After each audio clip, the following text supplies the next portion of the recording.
People online, we'll do roll call. Pat, Here. Sean, Here. John, Yes. Chris, Yes. Kirk, Here. Ed, Yes. Nancy, Yes. and Carla's here. Greg is not able to join us tonight. So a quick review of the agenda. We will start with public comment. We'll go to liaison reports, OPM updates for schedule and total project budget, and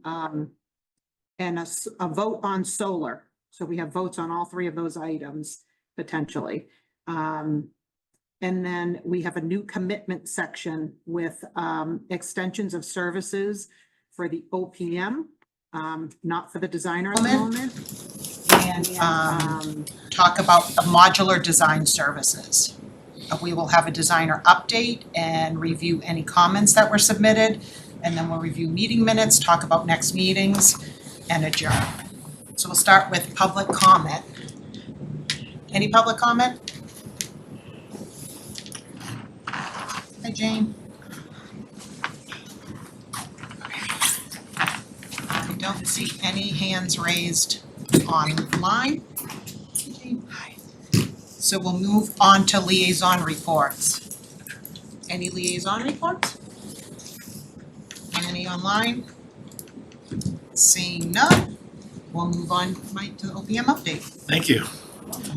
So we are going to run through a few different things tonight. We're going to talk a little bit about the budget and the solar and the commitments, but first we wanted to touch base on the schedule.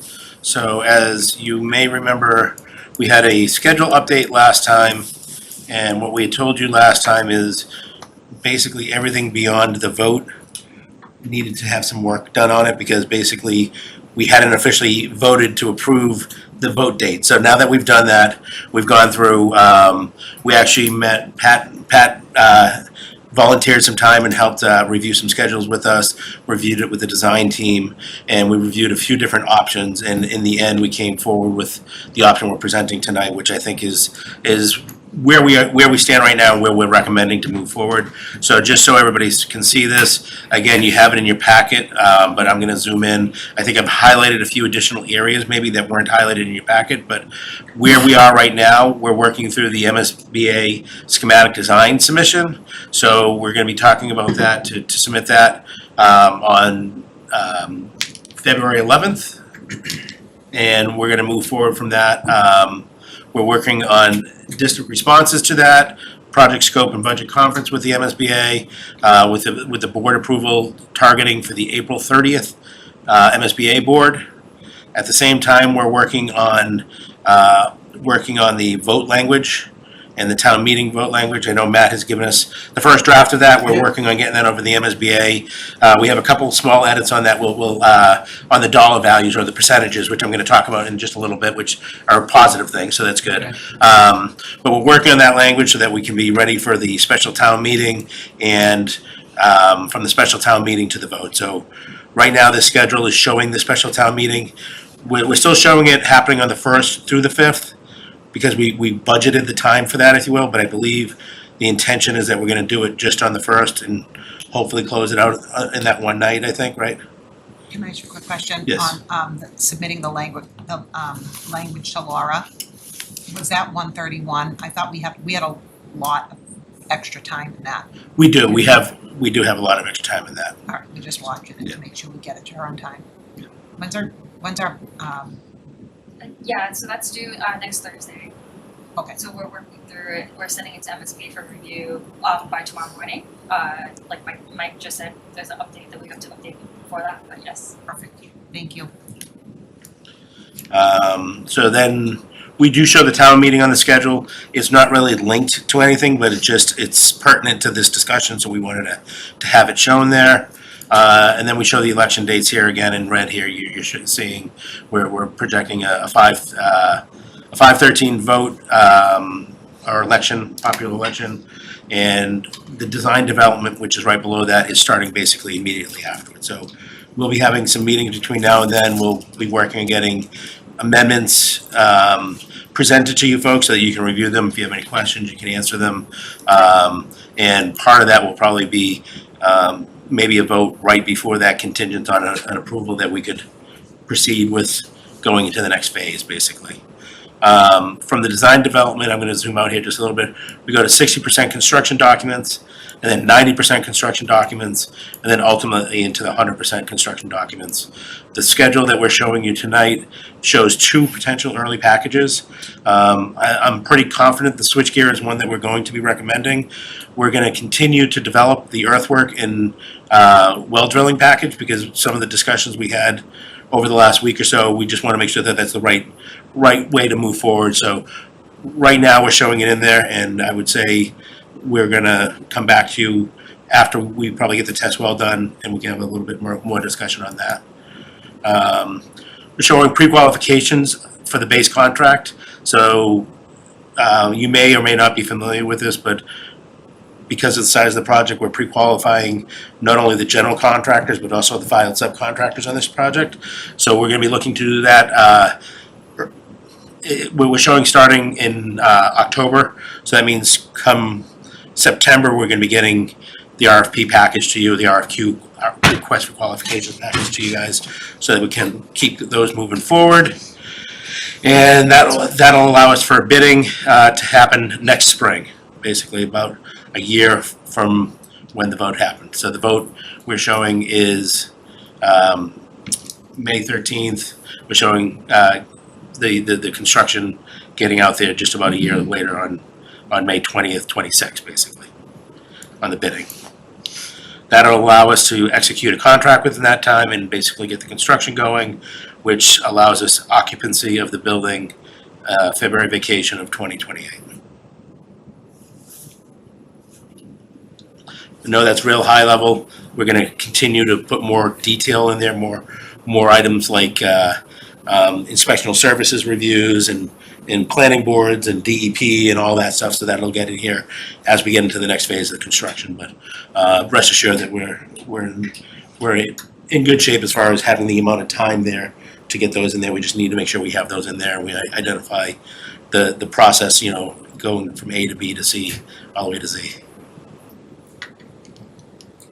Any questions on the schedule?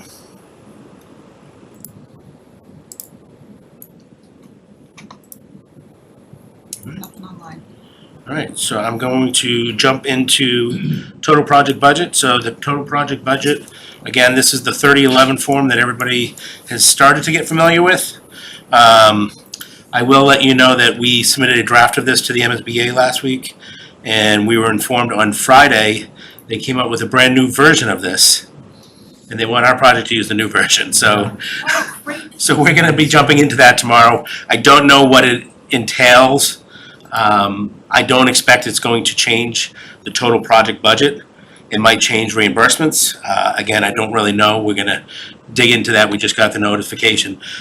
But the other part of that notification that we got, which is a good thing, and I want to share with everybody, I'm going to zoom in here, is we've been going off of a base reimbursement rate, which is what you have for the feasibility and schematic, of 45.95. To that, we've been adding 5.5 incentive points. If you remember, we talked about that. There's a maintenance part of that, and then there's the 4 points for being for higher air quality and higher efficiency of the building. The MSBA actually said that your base rate isn't 45.95 anymore. It's actually grown to 46.58. So that gives you about another 0.6% of reimbursement, which is good. So again, not going to affect the bottom line, but it's going to affect the town share, which is going to help the town share go down a little bit. It's good. So other than that, I didn't really have any plan to go through any details here, other than, again, the 130 million 011 783 is the budget, and the town share right now is that number minus the 42, but that 42 is going to grow a little bit because of that extra 0.6 that we were just talking about. So we may have to meet again before next Monday to vote. If something happens to change the total project budget, I think we would have to meet again. But I think if you vote the total project budget of the 130 million with a reimbursement rate of 52.08, that will satisfy that, wherever the percentages, wherever the town share and the MSBA share falls, as long as you have the total project, and that's actually, when you look at the vote language that Matt was working on, that's exactly the way they write it in the vote language. So as long as additional changes in there doesn't mess with that. That's right. And the only other thing I will let you know is, we're gonna submit it with this. I mentioned the incentives before. Here's how those incentives are calculated. I think we're being reasonably conservative as the maintenance is 1.5. What it is if you don't have an existing maintenance program, you get 0 incentive points. If you have the best maintenance program out there, you can get up to 2 points. I'm doing 1.5. I think you have a pretty substantial maintenance program here, and I could actually see the MSBA telling us that that would go up a little bit. That's not going to affect our submission, but what it might do is it might affect the final number on the project funding agreement and the final number for the vote language. So that's something that when we submit this to the MSBA on February 10th, they're going to come back and say, yes, we agree with everything on your 3011, or we disagree. And that's one spot where I feel that there's some flexibility. But again, I think if anything, it's probably going to go up. I can't guarantee, but I think that that's a good number. Michael, is it 1.5, and does it go to tenths or hundredths? It goes to hundreds, but I typically what I see there is it's usually tenths. It's you might have 1.25 Yep. or 1.75, but you're not going to have like 1.45. Gotcha. So it might be 1.25, 1.3, 1.4, 1.5. Usually the hundreds only come in when it's like a third or a quarter or something like that. Gotcha. Where, Yep. Yeah, just trying to understand if it does move, is it in quarters or Yeah. tenths? So my question is, if those numbers happen to change, the numbers that we're submitting to Laura, that we have to submit to Laura by next Thursday, if those change, how does that work with what we submit to her? Because doesn't she use that to actually go and start printing the ballot? she doesn't have to print the ballot till 35 days before, so we might have her wait a little bit on that. From that perspective, I think it's that 35 days. She wanted to get a jump start on it, and I think we can be ready, but we do want to make sure we give the MSBA a chance to give us. So when we submit, if I go back to the schedule, give me 1 second here. We just want to track it and let Laura know so she doesn't go too far down into her process, right? That's right, yeah. So what's going to happen here, if I go back to the schematic design review here. So we're submitting it to the MSBA here. I think Jenny told you before, the MSBA is very prescriptive. Once we get the comments back, we have to provide it within 14 days back. But they don't give a specific time frame on when they're going to give us their comments. So we projected about a month in there. We're hoping if it was something to do with the 3011 or something like that, it'd be a little quicker. I will let you know that we actually have a meeting scheduled with the MSBA tomorrow, and I will ask that question tomorrow. Because that date would be too late, right? March 20th, if they made changes to the 3011, which changed our numbers for Laura. So I think 35 days before the election would be, I'm kind of estimating it would be around May 1st. Or March March 1st. 1st. Right, which, We do the election. No, sorry, April 1st. April 1st, April 6th. right, so, That's the last Alright. day that she said she needs to. the 20th, March 20th. No, she said April 8th, so. Okay. I just get nervous that we're I'll gonna, double check. we wanna just make sure Yeah. we're, I'll double check. Does the 13011 number include the straw poll stuff that we did last meeting?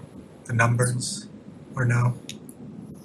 Which was Solar. solar plus some other items. We did add in the solar, and I thought that was the only thing.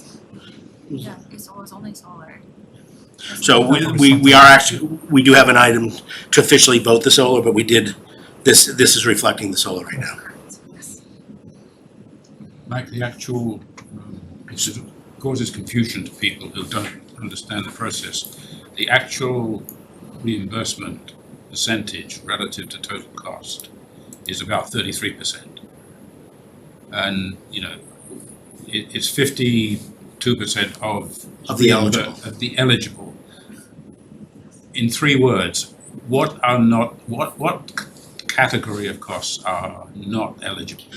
It'd be a little more than 3, but let me make it as quick as I can. So there's a cap on the OPM fee, there's a cap on the designer's fee, there's a cap on site work, there's a cap on total project costs, and then they don't participate in legal fees, swing spaces, modular spaces, FF&E over $1,200 per student, technology over $1,200 per student. So there's a lot of little things, but that's what this form calculates for you. Okay, but there's not kind of 3 words I can tell people as what not included, because that's the question I get asked is, you know. Not all of the building is included. Yeah. I think that's And the question is, well, why? Tell them to go onto the MSBA site and search on why- eligible costs. Yeah, I didn't even mention that. Not only is there a cap on cost per square foot, but there's certain square footages that are ineligible. Like, we're actually very fortunate that we're getting the Okay. pre-K But not the- classroom spaces, but not but you're the- not getting the admin spaces for the pre-K. And actually, just so you know, if you actually look in this form, let me go to the previous page. Again, there's a lot to this form, but we have 2,800 square feet of core academic that is ineligible. We have 1,150 of health and physical education. We have also 1,725 of the gym. We have 187 square feet in dining and food services, 388 square feet in admin and guidance, and then 7,000. That the majority of that 7,000 is that admin space for the pre-K. Okay. But yeah, sorry, there's not a. That's about as short of an elevator speech as you can get on on that one. It's difficult to explain to people why aren't we getting, So why are we getting 33%? when I say, if somebody were to ask me that, rather than getting into all the details, I would say the MSBA is looking to maximize funding across the Commonwealth, and they're trying to give equal funding across the Commonwealth. So whether your school is on a postage stamp of a site or 500 acres, they want you to have the same value. Maybe that doesn't get into all the other parts, but that's the rationale for why they do what they do, is because they are trying to get equal funding across everybody. To me, it just seems like it's just a cap on funding. That's it. They're not gonna allow you to exceed a certain amount. And that's why we're at 33%. At least that's how I'd say. I will say, I agree with a lot of what they do. For example, the site work cap, I think a site work cap is valuable because, again, postage stamp versus large site. But I will tell you, in my experience, I've never had a project, you might have been, Revere, Sergeant James Hill School in Revere literally has sidewalks on all 4 sides of the building. There's no parking. Yeah. And that building exceeded the site work cap. So like if that building's gonna exceed the site work cap, like maybe a cap is good, but maybe the cap could have been a number higher than it is. But that's the rules that we have to play by, because that's their rules. Mike, there's a number of different line items here, and we're voting on the total budget. Yes. We're not voting on approving specific line items, because as we go through further design development, there'll be further estimates and there'll be some shifting of costs. Absolutely, and a good example of that, if we look at all the detail here, on the construction breakdown, for example, if I go down to the bottom, sorry, it's like right on the page break here. We have design and pricing contingency, $7.7 million. Yeah. That's money that's eventually going to work its way up into all the trades as we get closer to the bid and as the design gets more complete. So in theory, on bid day, well, not in theory, on bid day, that number is 0. There's no more design contingency, there's no more pricing contingency. But the idea is that 7.7 is up in the trade somewhere, so it might, you could try and distribute it equally, and in theory, that works, but in practicality, we know they're gonna be maybe a little bit lower on one and a little bit higher on the other, but the averages wash out to that 7.7. And how does that work with the reimbursement? I guess it doesn't matter, because the lion's share of the contingency looks like it's ineligible. But as it moves up into the line items, those line items are probably all generally maxed out anyway, so that's not going to become eligible. Yeah, so just so you know, when you're looking like at these ineligibles here, these ineligibles are based off of the spaces, the square footage that's ineligible. So if your building has 10% ineligible areas, then the numbers in this white section here is 10% of each of those numbers. Okay. But in addition, there's that overall cost per square foot cap that they do, which if we made all those zero, if these all went to zero, then this 30,863,000 is just gonna go up by that same value basically, because that's the cost per square foot there. So to your point, the only thing that could really move the needle substantially would be if demolition, abatement got substantially larger. But I think we have a pretty good understanding of where we're at with that, and the design team actually typically provides those numbers through their consultants, so those numbers are usually pretty accurate. Bite my tongue on that one. You have a question? If come up, It wasn't a question, it was more of a comment. if you wanna come up, you can. Comments are welcome.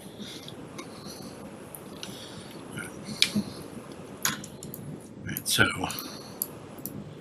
jump back here for a second. I don't know if this is relevant to your question, John, but the MSBA publishes really interesting cost data on all of the schools in the Commonwealth that they fund.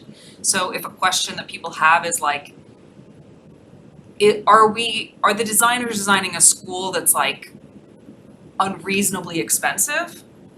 That's a good reference to look at, because even though the MSBA's funding is at $645 a square foot, the average, if you look at where NR project is now posted, it's kind of right in the middle of that bell curve, in terms of compared to other projects that have been in estimating at the same time. So you're saying we are exceeding the cap, but everybody else exceeds the cap as well? Exactly. Okay.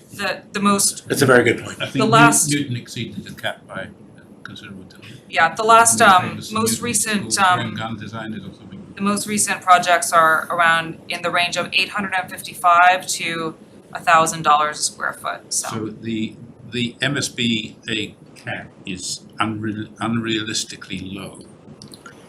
I will tell you that in Either that or we're building too expensive buildings. Well, I mean, everybody's building it too expensive buildings, or their cap is low. One or the other. It's the same thing, really. So their cap was actually quite a bit lower. In October of '23, their board came out and voted and actually substantially increased that cap. So I think it's more in line, if you will. And again, they don't differentiate renovation projects, say, versus new projects or things like that. If you were just renovating a building and not doing a renovation addition, you might be able to get under that cap. But they're looking at the holistic, and I would say most projects I've done, I've only done one project that wasn't renovation addition or new. It's always, I have one project that I'm doing right now that's it's a renovation and deduct. They're actually making the building a little smaller. And that's because it was a junior senior high before, and now it's only a senior high. So they've lost 2 grades. That's the only reason why they need less space, but yeah. But the layperson who says reimbursement is 50%, but we're only getting 33%, we say, well, obviously you're designing a building which is much too expensive than it needs to be. That's the kind of gut feeling feedback that people have as an attitude, that the term used was out of control in terms of what's going in this building. Yeah, I think if you refer them to what Jenny was mentioning, she mentioned that we're kind of in the middle there. The one thing I would say with that is there are 2 different construction delivery methods there, but there's also, you don't know, are all those buildings doing all the things that we are doing? Are they putting solar on the roof? Are they doing geothermal wells? Are they taking those extra steps? And I think that what you guys are doing is responsible and it's appropriate, but it is looking towards the future and being willing to, I'll say, spend a little bit of that money now because the long-term benefit of it.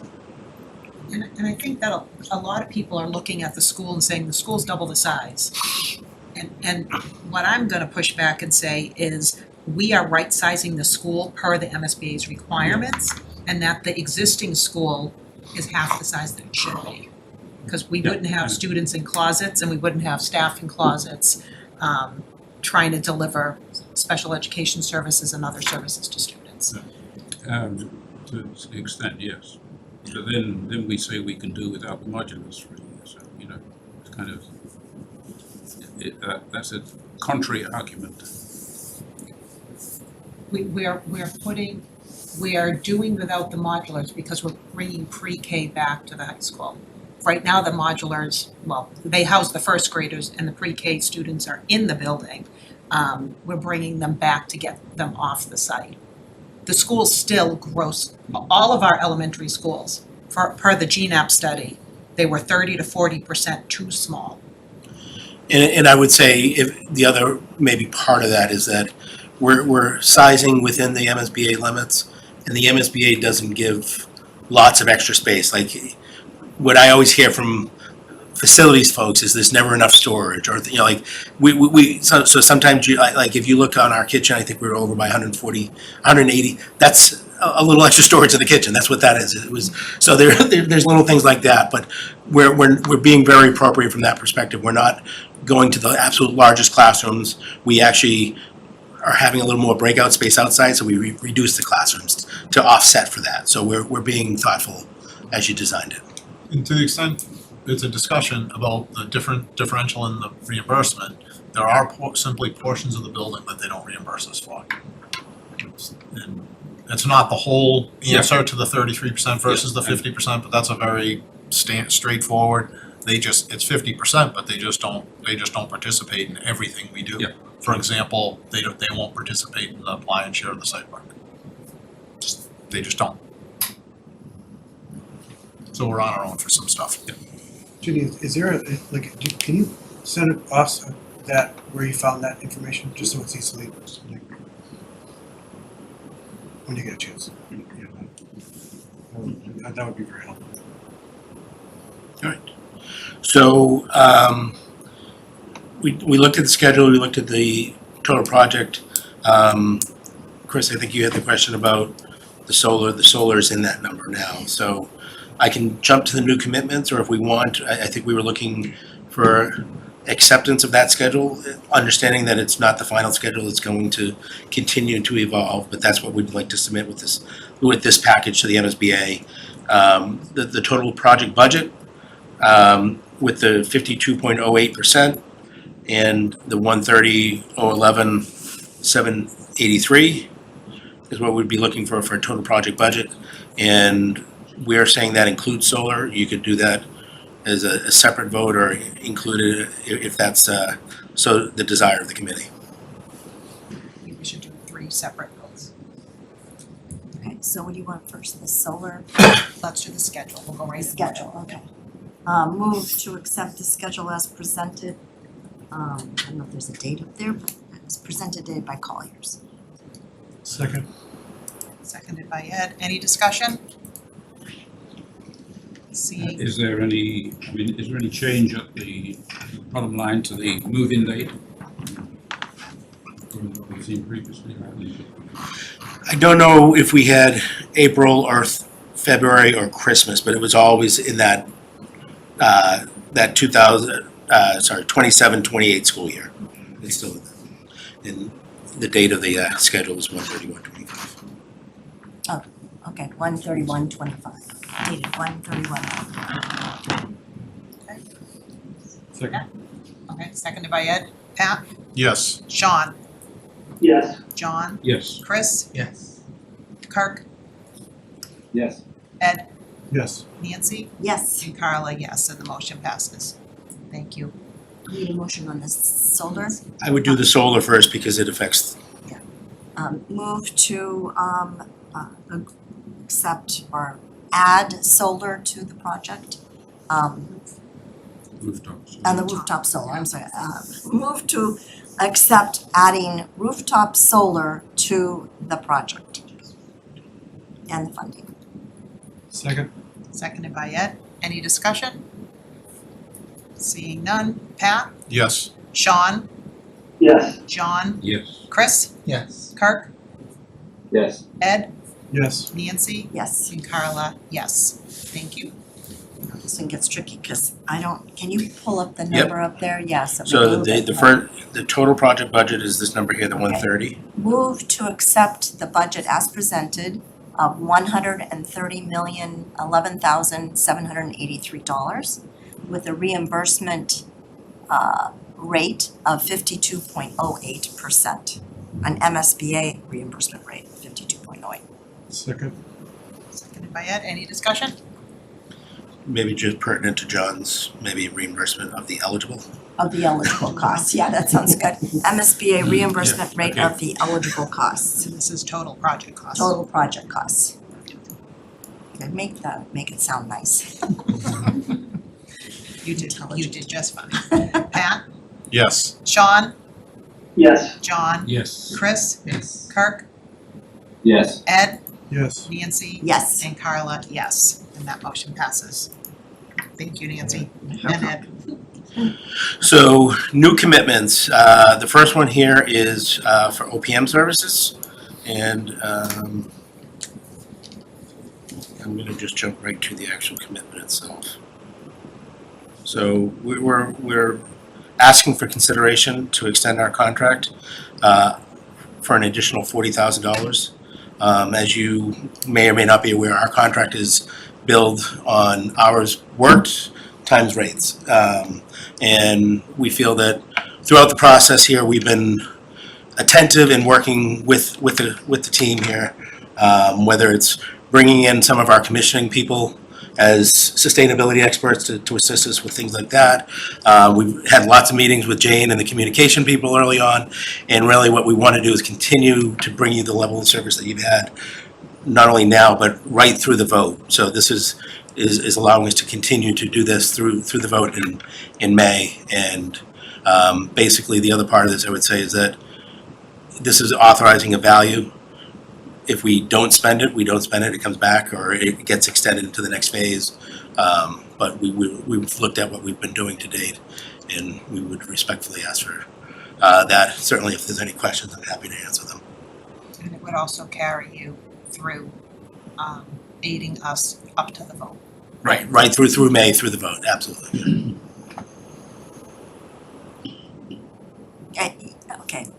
You need a motion, do you want to do this one? Your- No. That's fine. Currently, your contract only goes to the vote, right? Then it'd be another.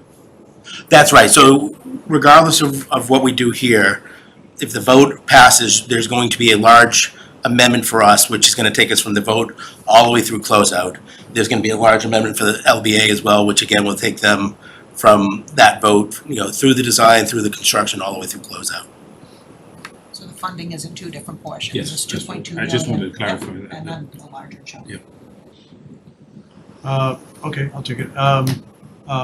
Motion to approve the 131.25 Collier's Amendment Number 2 for extended SD services in the amount of $40,000. Second. Second by Nancy. Any discussion? Your fees, you're on a time and materials. Yes, sir. So it's not a $40,000 fee. It's a $40,000 outset or maximum, right? Correct. That to be Not to billed, exceed. not to exceed. And I thought that would have probably been better in the letter to explain that. But it's not, you're not going to get $40,000 a check for $40,000. Yeah. Yeah, we still have to show you the hours. You still have to show us the hours. Absolutely. Good question. Ready for the vote? Pat? Yes. Sean? Yes. John? Yes. Chris? Yes. Kirk? Yes. Ed? Yes. Nancy? Yes. And Carla, yes. And that motion passes. All right. So we had a placeholder here for the designer. We had an update last meeting that we talked about the geothermal well, and we had a few other things, but at this point, we're not looking to discuss that. We'd like to just table that, and that might come back at another meeting down the line. And then the next item we had is the modular design services. So this was brought forth last time, that the district would like to bring GNAP, is it GNAP? GNAP, architects on board to do the design development for the relocation of the modulars. And there was a proposal I think everybody had last time. It is in the backup here, and we're looking to approve that, and it's for $85,000. What this will do is allow them to get to a point where they could actually get bid documents out on the street. I think Joe's intention right now is to potentially have those out while the vote's going on, and if the vote passes, then they can basically move forward with it, because it is pretty time sensitive. What they're trying to do is bring somebody on to do this work this summer. So that's why we're trying to do this now. Let me ask the question is, why is this any business of the Killam School Building Committee? If the town wants to move the modulars to another site, the town owns the modulars, let them just do it.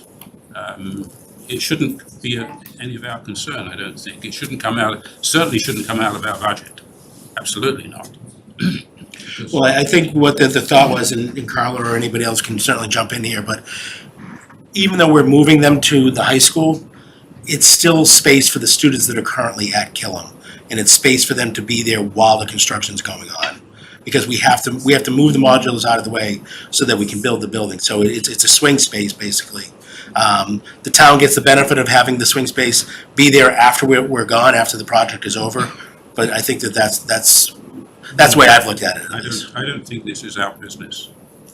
I don't think I disagree. I think it's part of the project. I don't think it is. I don't see how it's part of the project. It's It's on the site. Yes, but you know, the cheapest way of getting rid of them is just put a Cat 955 through them, bulldoze them, and that wouldn't cost anything hardly.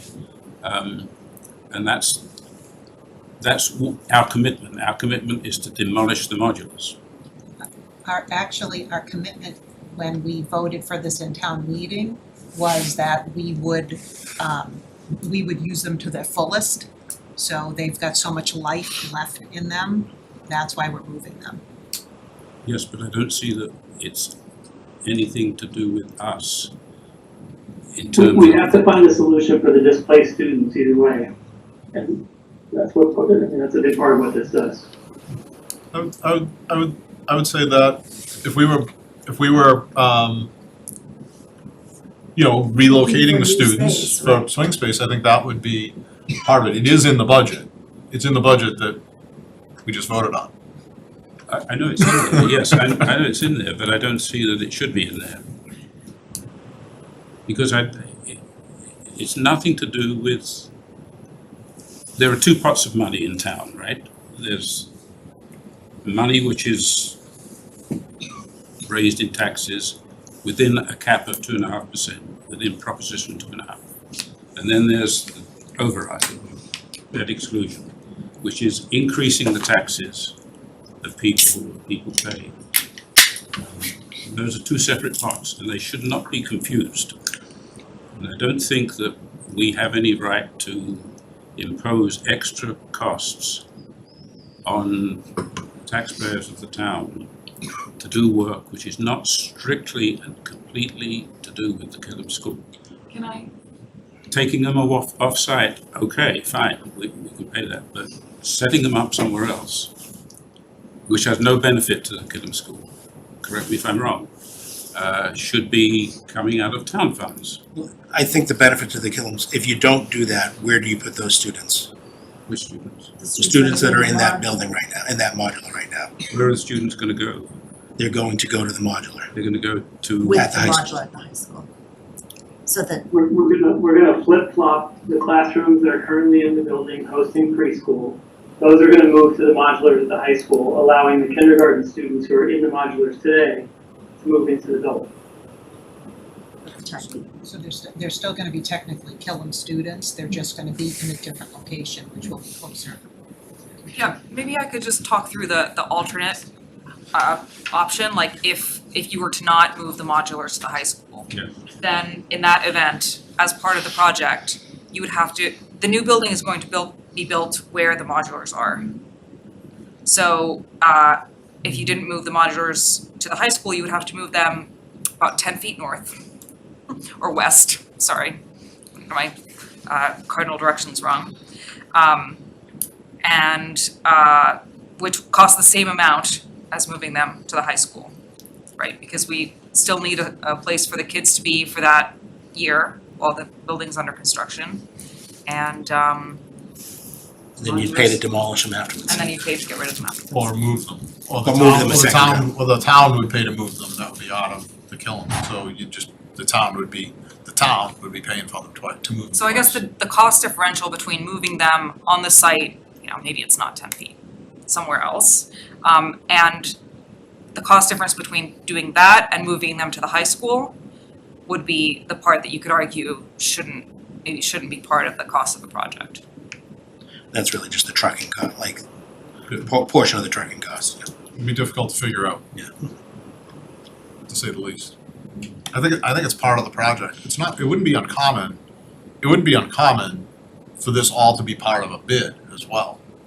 Where we hire the contractor that's building the project has to relocate those modulars at the start of there. We're doing it like a year ahead, but it wouldn't be uncommon to be, I've done projects where the first thing we do is we have to move the modulars to another site in the town, get it ready, and it's part of the bid project. And just so you understand, the rationale of why we're doing it this summer is it minimizes the impact of the students. If we hire a contractor next spring and before school gets out, try to start moving the modulars, then you're in that conundrum where you don't have a place for those students yet.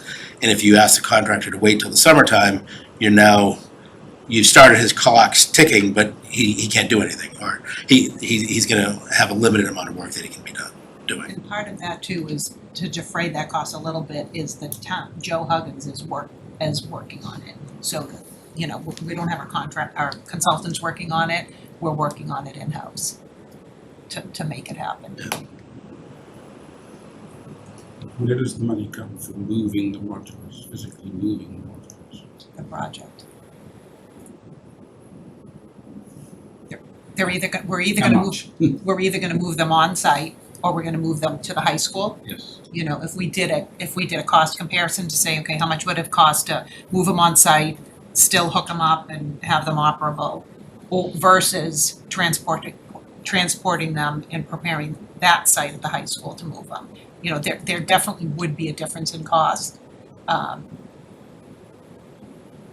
think Remember too, though, that the modulars would have to be moved off-site at some point before the completion of this project anyway, right? All of the space the modulars would be moved to is utilized for something else in the future design. So moving them off-site it seems inevitable.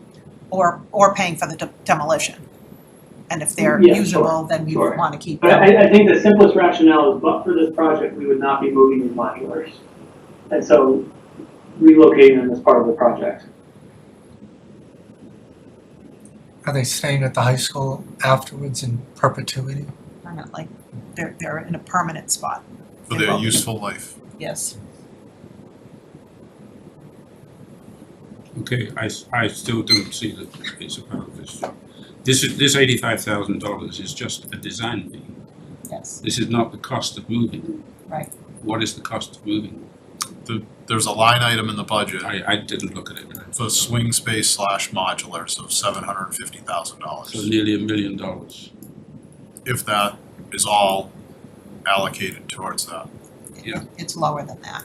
It's in the sixes, I believe. How much are new modulars? More than that. Like how much more? I did 14 modulars as a lease in Webster for 3-year lease. And so it's 14, so it's a lot bigger than what we're doing. But it was about $5 million for a 3-year lease. I see these So- shows on HGTV with all these like tiny house things, like it just seems outrageous for this price. You know what I mean? Like, what are we doing over here? Let's just get a couple guys from Maine or whatever to do something over here. I'm just saying, I'll arrange to do it, I know. I'll arrange to do it for 10. If I recall correctly, the modulars at Barrows was about a $2 million contract. I don't know if anyone was around when that happened. We voted on it at town meeting. It seems to me that it should not all be due to our budget. I hear what you're saying, John. If there is some value to those modulars after the new school is built, that the town is gonna use, let them kick in some money to us. Let us sell them to the town, something like that, you know. I just don't think we should be absorbing what is nearly $1 million in order to move some modulars. There should be some value to those. They are a saleable item. They are a valuable item. They're staying within the school system, though. Yes, It's not but- like they're going to a different. That's true, but you know, it's a different pot of money and we need to get some, maybe we need to get some back. I don't know how you do that, Is this but part of the Ponzi scheme you're talking Yeah, about? yeah, right. something like that, yeah. I need Donald Trump to do the negotiations, obviously. Okay, moving Let's along. have a motion. But it just struck me that it's a cost that, I hear what you're saying. I think John wants to put a tariff on Yes. modulars at the high school and get reimbursed for them. See where this And I goes. think part of it too is we're trying to be good stewards to the town and with the modulars as yes, well. we should, but we should Yeah. not be doing that. We should I- not be good stewards to that. We should pay in our budget, we should pay our way. And then the town in its budget should pay its way as well. I don't think the town I has look the at it, money. John, that they're linked. I don't think they're separate. I think these are, you know, there's not something there. It's a stark delineation between what's happening here and what's happening in the town. I just don't see that. I mean, I understand your point. I just have them combined closer together than you do. I think Jenny summed it up best, like arguably the residual cost to move them to a corner of that site versus moving them across town, which I don't know what that cost is. It's not the lion's share of the cost, it might be 10% of the cost. You know, I could see the argument that that cost is not part of the project budget, but I mean, you gotta move them, and you gotta move them, and you have to have a place for those kids to go to school. It's part of this project. And the reason to move them across town is because if you move them on the site, it's just money down the drain. You're not recouping any value from that, only having the kids stay on site for another year. Then you have to move them again. And from the construction standpoint, it's probably adding one more level of complexity for the contractor. Right, then you're gonna have to demo it. So it's the most fiscally prudent way for the town to proceed by still being able to retain, take advantage of the value of those what do you call them? Classrooms. Okay, fine. You wanna go for it, Nancy? Or is Ed got it? I'm gonna take it. I'm further removed from John, so I can do it. Move to approve the January 31st GNAP architect proposal from Colliers in the amount of $85,000 for architectural services to relocate 2 modular classrooms from Killam to the high school. Second. Discussion. Any discussion? GNAP have a house doctor contract with the town, do they not? Yes, that's, Why would this money not come out of that?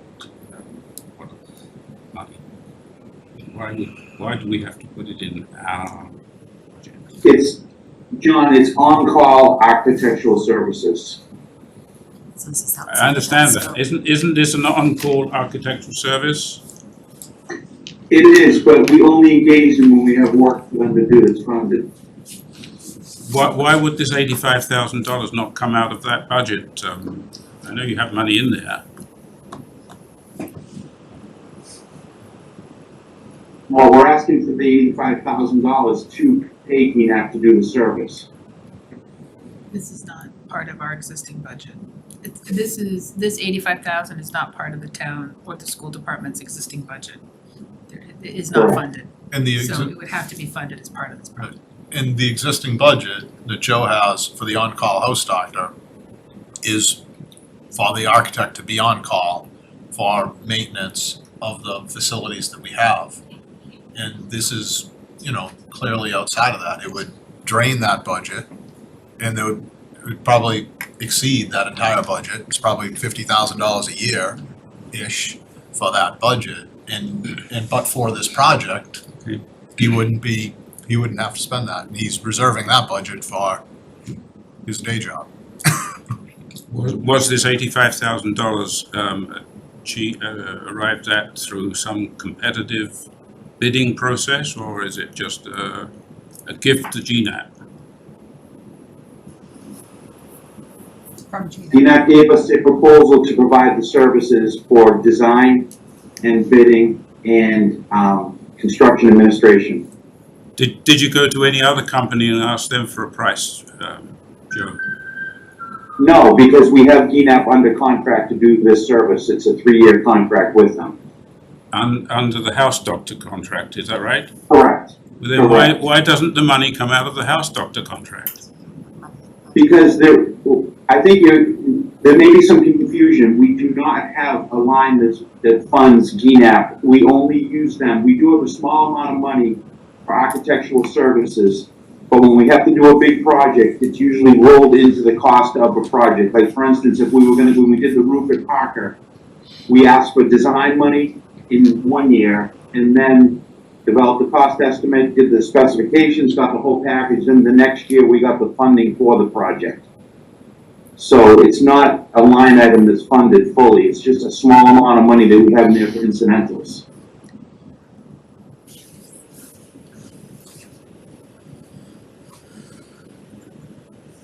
Okay. I'm not convinced, but that's just my opinion. That I think that we need to get a bit more discipline with spending money. Any other comment? Okay, ready for the vote. Pat, Yes. Sean, Yes. John, No. Chris, Yes. Kirk, Yes. Ed, Yes. Nancy, Yes. and Carla, yes. And the motion passes. Thank you. Thank you, everyone. And just so everybody knows, we're not typically doing the budget adjustments and everything like that, but just so that everybody has in your packet, it's in there. We are moving the $40,000 for the OPM from the other project cost line item up. So it's just that's basically the contingency line, if you will. So just moving it up to cover that cost. The GNAP is actually going to that other line, so it doesn't need to have anything moved because it's already on that line. So, and when we do that, we'll have those two new items there, the Colliers and the GNAP. And again, they're both within project budget overall. Even after that, you've got about here $614,000 remaining, basically in your contingency fund out of the initial 2.2 million. Great, thank you, Mike. Designer update. You wanna jump up? So I sent an email earlier today. We only received a few comments on the SD set. So I had responded to those comments in writing. Would you like me to go over those? I think we are looking for more time to do some review. Just because of the competing time with the amount of work that the majority of this committee has had to do with our project. Don't think it will affect our vote, but we may have some comments to kind of work through the system. I think that's no problem, and we'll, keep a log of those comments, we can respond to them in writing and kind of say like, you know, yes, we agree, we'll make this change going forward, or we did this for this reason, kind of like I did with these comments. Sure. I don't, you know, there's no reason why we can't work in that way and then incorporate our comments when we start DD. Yeah, so just kind of put a bow on it. The package we have right now, we're looking to get authorization to submit that as is. Doesn't mean we can't keep developing things, it doesn't mean we can't answer questions. But from the MSBA standpoint, they might say schematic design is stopped, so that's what we're working on with them. They're gonna have questions for us as well, and we have to answer those questions. So they might have the same questions that you do, so there's absolutely no problem with that, but what we just don't wanna do, we would recommend to not delay submission for these questions. We'll continue to take the questions in, we'll continue to answer them, and if we have to do some updates, we can do the updates, but allow us to move forward with the submission of the MSBA to hold on to the timetable. How much more time does the committee think they could use?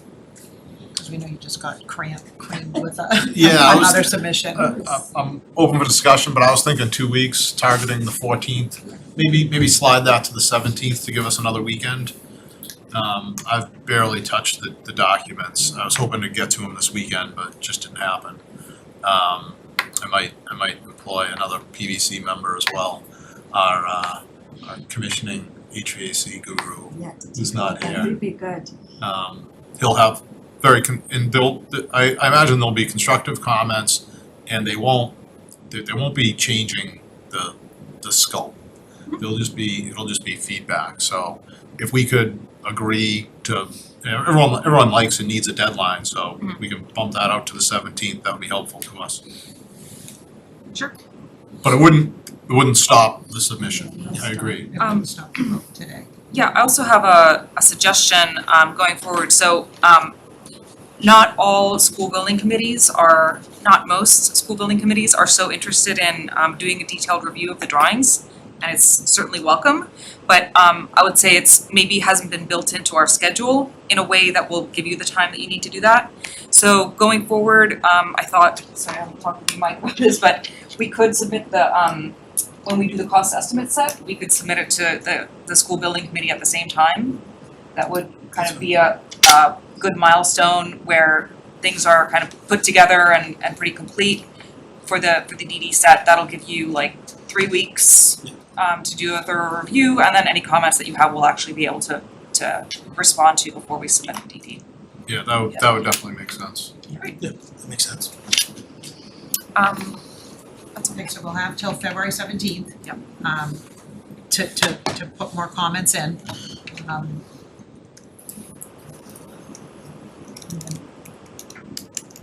Well, we can review the comments. Yeah.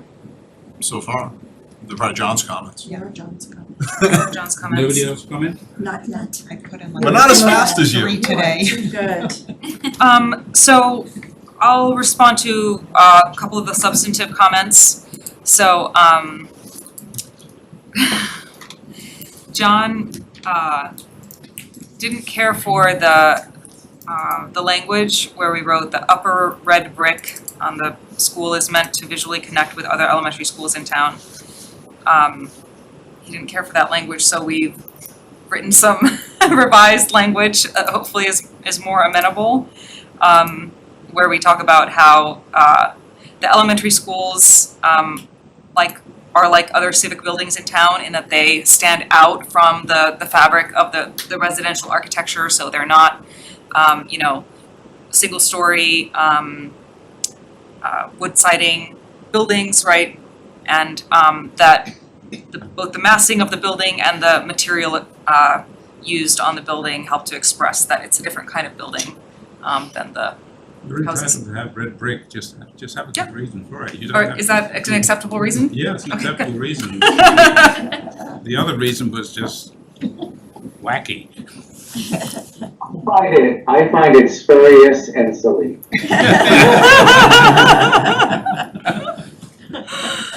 That's the only thing I'm gonna say tonight. It's gonna share online, Lee. There were a couple of technical comments about concrete strength with which we agree, and we'll make those changes.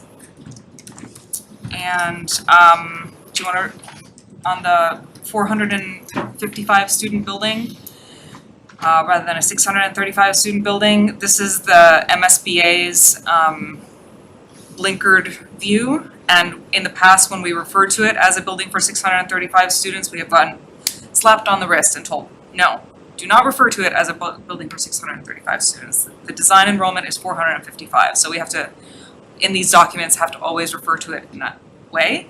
And in some places, you'll see we call it inelegantly, a building for 455 K through 5 students in addition to 180 preschool students. And that's acceptable to the MSBA, so that's why that says that. Thank you. Mother, may I? Yeah. Thank you. Great. Thank you, Jenny. That's all you found? Pressure's off, Nancy, pressure's off. I have one more Nancy, comment. that's 4 more than me and you combined. I have one more comment. I wanna say thank you, John, for actually, I put a lot of work into writing that report, and you're the only one who read it. Thank I'm the only one that read it. Okay. I'm Thank you. just, I mean, it's the only time. That's great. 5, sorry. On the home stretch. I have insomnia, so I read it at night, Jim. That'll put you to sleep. Okay, then, do I have a motion to accept the 122 meeting minutes? So moved. And a Second. Yeah, you got it. Any discussion?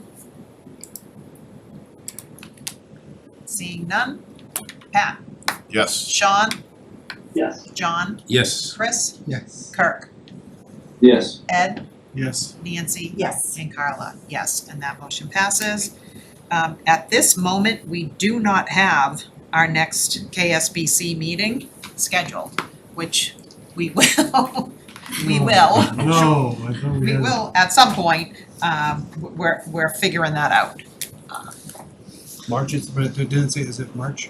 I think we're probably targeting March, yeah, because at this point, we're gonna be doing the submission on the 11th or the 10th and the 11th. We're gonna be getting comments back from you by the 17th. We'll take some time to review those comments. We can get any responses back, give it a little back and forth. If we get into the second week of March, we can get the invoices together so that we can come back one time, kind of address any comments, get the invoices squared away, and that makes sense. It's a, what was the point earlier about if we have to have a vote, like a second vote on the one, like on the 130, when would that be that, like if it's a contingent thing, right? Right, if the 1033 form changes the, Yeah, so we're gonna try and look at it tomorrow. Gotcha. And if the 130.011 becomes 129.99 or 131 or something like that, we'd have to come back to you. But I don't see that that's going to change. I don't expect that the percentage is going to change, although after we submit it, you might get a change on the maintenance part of that 1.5%, but that's not gonna change prior to submission. And we wouldn't have to, so if that 1.5 changes to 1.6 or 1.4 or We'll bring whatever, that back. and that doesn't need to be, No. that doesn't need to be. No, I think the only thing with that, to Carla's point, is we're gonna take another look at that internally with Laura to make sure that she has it, and that even if she has like the draft minutes from, draft language from Matt, we tell her, don't start printing anything yet, because we wanna make sure that the MSBA legal counsel weighs back in, and to be honest, we were talking about the MSBA comments on the submission. They're gonna get us the legal comments back a lot quicker, and they're gonna address the percentages then, so, Gotcha. you know, That's the early response? Yeah. Okay.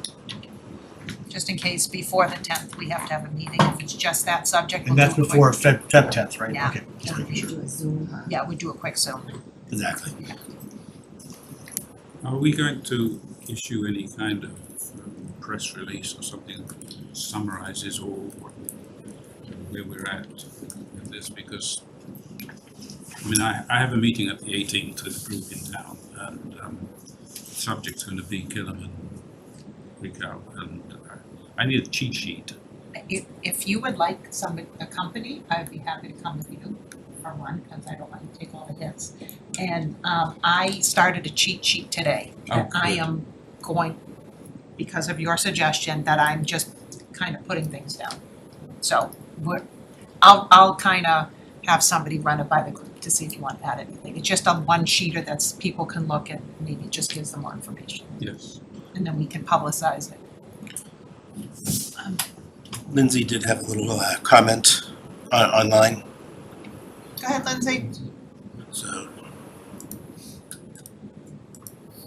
I can read it for her. She said, I just want to note that we've viewed many of these plans in 3D views as well with many of the staff and stakeholders with LBA over the last months. There were 15 plus meetings with them, so happy to talk about some of the spaces as well. So if you want company, let us know. Offering. Madam Chair. Yes. Just as a point of information, any information that we send out as a project team or from the town, we do want to run it through OCPF to make sure that we are following all finance laws and informational. So we're doing that with the communications team, so. Okay, it will come through the communications team. Thank you. Dotting i's and crossing t's, Thank you. being Crunch very time. careful. Great. That's it? That's it. Is there a Good. motion? Move to adjourn? Second, No discussion. Pat, yes. Sean, Yes. John, Yes. Chris, Yes. Kirk, Yes. Ed, Yes. Nancy, Yes. and Carla. We're adjourned. Thank you, everyone. Thank you.